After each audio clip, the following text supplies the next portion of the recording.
welcome to part 2 of the common mistakes event staff make. If you're an event usher or a model, you can click the link to purchase how to start and thrive as an event usher. If you're an agency, you can purchase how to start and sustain our ushering business. And also if you're just starting off, you don't know how to send invoice, you know how to create an Excel spreadsheet, you don't know how to charge your clients, click the link in our bio to purchase how to start and sustain your ushering business. But if you already have an agency and you're looking forward to train your event staff, you don't know what form to give them when they are going for modeling contracts or for ushering jobs, click the link in our bio to purchase how to train your event staff. Now let's dive into the common mistakes that event staff make.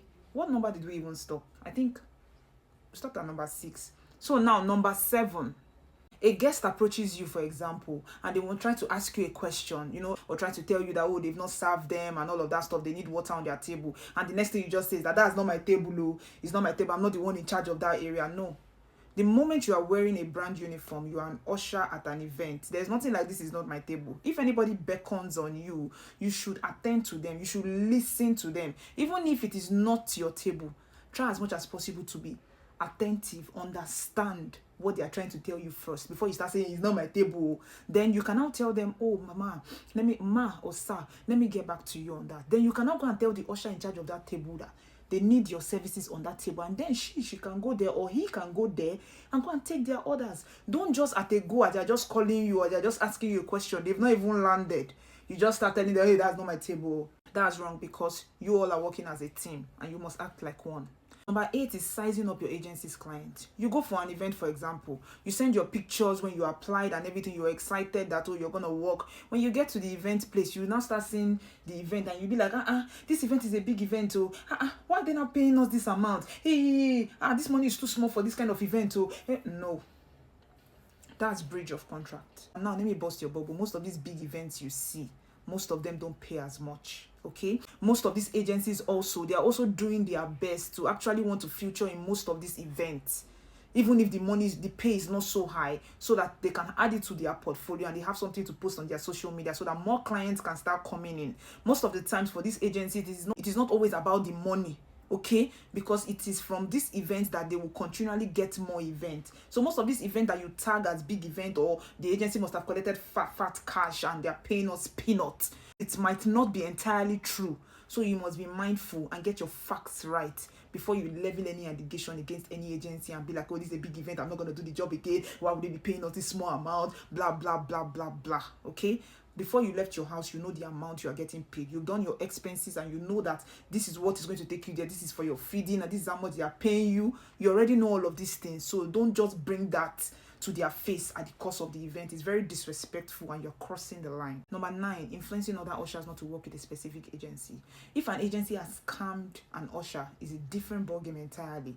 But because you went for their casting, or maybe they did not select you, okay, or maybe they hired others and they did not hire you, or maybe you used to work with them before and they don't hire you no more, it doesn't mean that you should go and start telling other ushers not to work with them or trying to form a clique against them.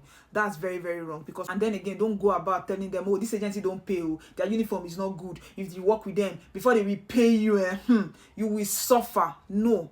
Allow other people to experience them. When you're on a group chat, you see a particular ushering job, you'll be like, no, this pay is too small. Allow other people be. Allow other people work as they want to work. Everybody's financial situation is unique to them. So you must be mindful your approach and how you approach people and what you tell people about other people. Okay, so you don't shoot yourself in the foot. Number 10, listening to naysayers.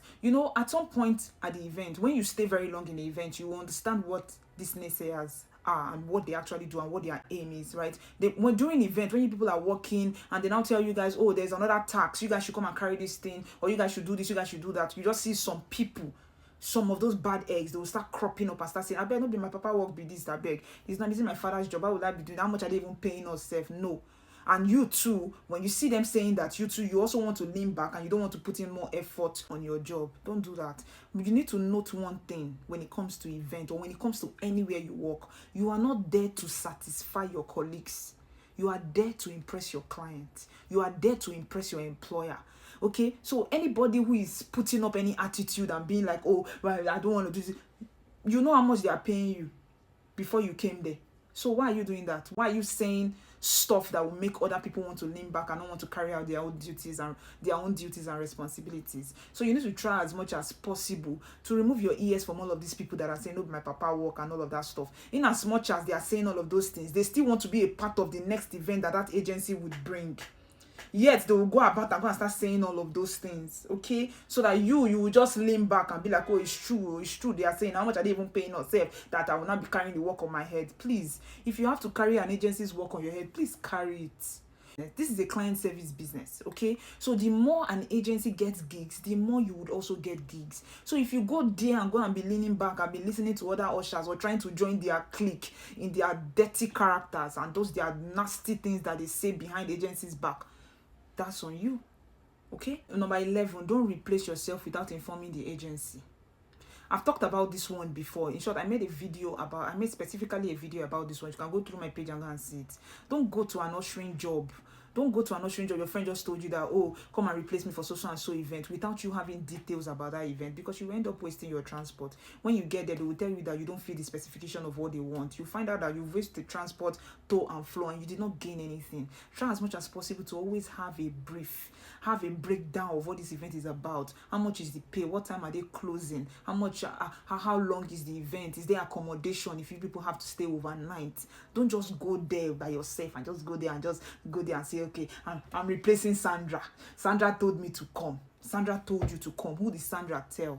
Most of these event staff, they replace themselves without telling the agency that is in charge. So you must be mindful and ensure that Sandra gives you a number for you to call, okay?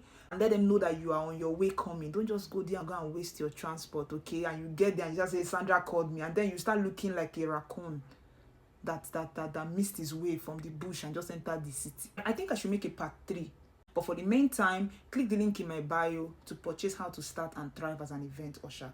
It's a blueprint that will help you start and thrive as an event staff in the ushering industry, especially for those of you that are just starting off, or those of you that are already in the industry, but some things still seem very confusing to you. So if you have any questions, drop it in the comment below. See you in my next one.